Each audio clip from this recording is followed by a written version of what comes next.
Versus authority, शक्ति और प्राधिकार। हर पावर वैध नहीं होती, लेकिन हर अथॉरिटी के पीछे पावर होती है। पॉलिटिकल साइंस में पावर और अथॉरिटी एक जैसी नहीं होते।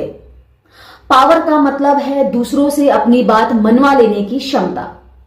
अथॉरिटी का मतलब है वह पावर जिसे समाज नैतिक और कानूनी रूप से स्वीकार करता है।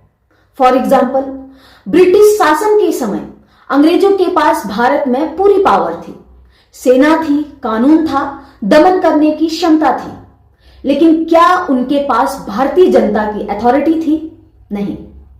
लोग उनके आदेश डर से मानते थे, स्वीकृति से नहीं।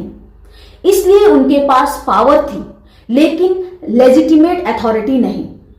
इसी कारण इतनी बड़ी पावर के बावजूद वे शासन को स्थायी नहीं बना सके। अब एक डेमोक्रेटिक एग्जाम्पल देखिए।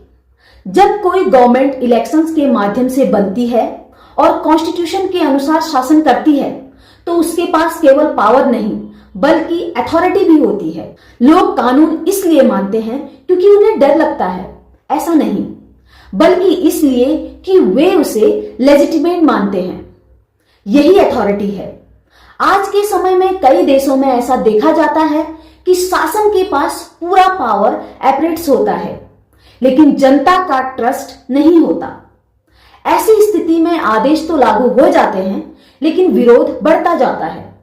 यह संकेत होता है कि पावर मौजूद है, पर अथॉरिटी कमजोर हो रही है।